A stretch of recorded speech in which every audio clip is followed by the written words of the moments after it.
Hey guys, it's been a long time. I've been very inactive on YouTube. Like, my account was hacked last month and I didn't have enough drive to come back to creating content. But these few days I was thinking, how could I just leave my community like that without teaching you guys some stuff? So I'm back. In this video, I just thought about sharing some tips that would help you as a guitarist. I'm going to share 3 tips that actually helped me in my journey as a guitarist to advance and sound better. All right, so at a point in my life, after I learned how to play scales,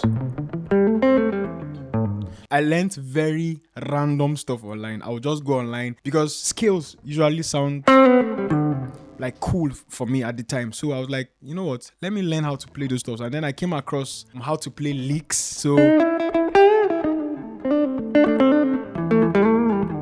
I learned all of those stuff, but I had a very big issue at that time. I was like, what will I use all of these things for? Like, I had no clue. So until I stumbled across some couple of videos, and the first thing I learned was implementation. Implementation. How do I apply all of those skills? How do I fit in the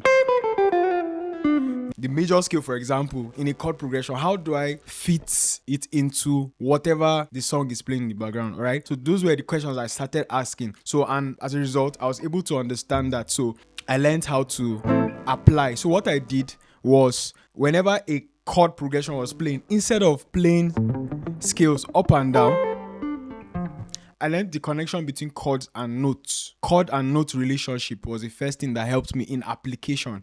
So when I was playing the scale up and down, I would write down all my chords in the chord progression. So I'll ask myself, if a C is playing, okay, what are the notes that are in a C? C, E, and G. So in this scale, is there any C that I can play? Yes, okay. So whenever a C chord was playing, I now targeted, right? And then when everything was playing, I just targeted the notes and then played it along. So I noticed that helped with the implementation. But that's not the only thing I learned. 2 other things, and the third one is actually one of the ones that stood out for me. The second thing I'm going to tell you that will help you as a guitarist is, whenever you learn how to play one stuff in one key, don't stop there. Learn how to play it in another key. Guys, this thing changed my life. At a point, when I would learn stuff, like, I was very comfortable in one position. So let me think of something.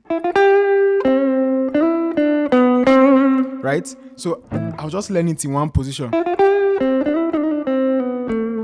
Like, I was feeling very comfortable. But I now noticed that whenever I wanted to play in another place,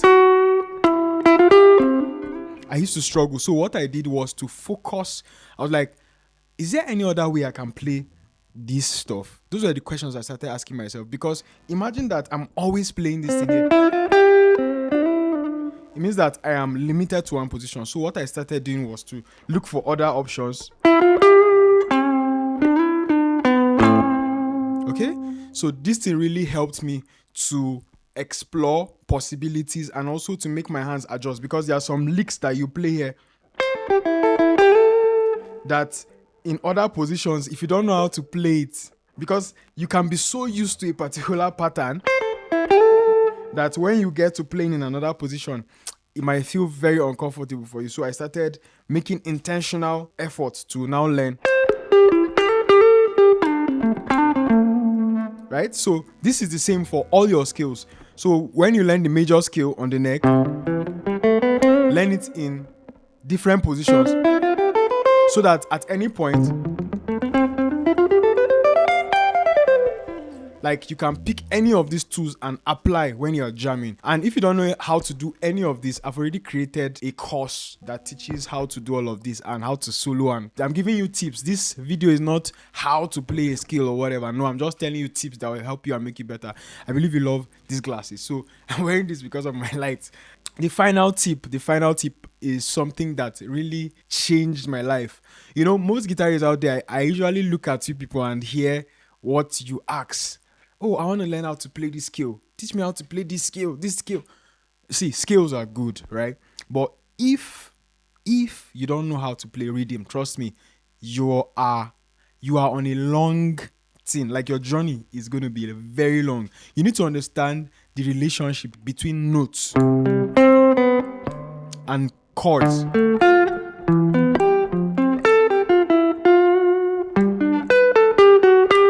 Do you understand?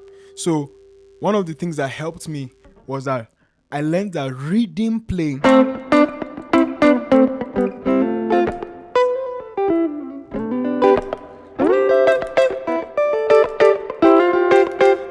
is as important as lead playing.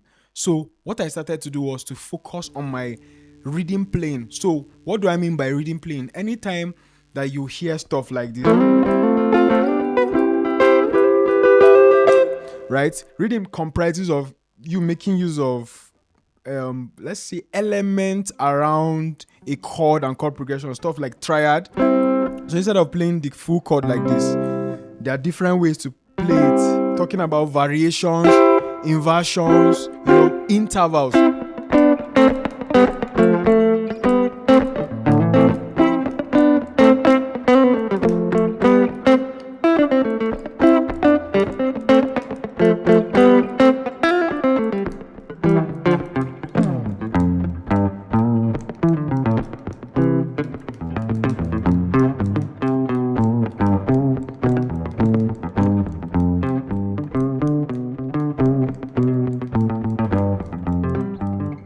Can you hear all of those things I was doing? This is only possible when you understand the relationships between the chord and the scales or the notes.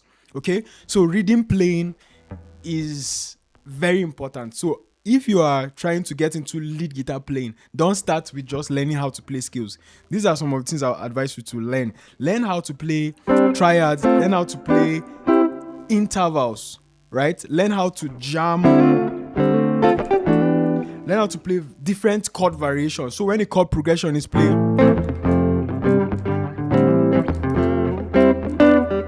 learn how to play different versions of that chord. Do you understand what I mean? So these are some of the things that really helped me to take my playing to the next level. So let me know which of these tips you found helpful, and hopefully I'll come back creating more tutorials as always. So as you know, I have videos. If you're just watching for the first time and these tips were helpful, just subscribe and hit the notifications. And before you go, just know that I have courses on soloing, like all of these things, courses on soloing, how to play chords and whatnot. Just use the links below to get them. So I'm going to catch you in the next video. Cheers.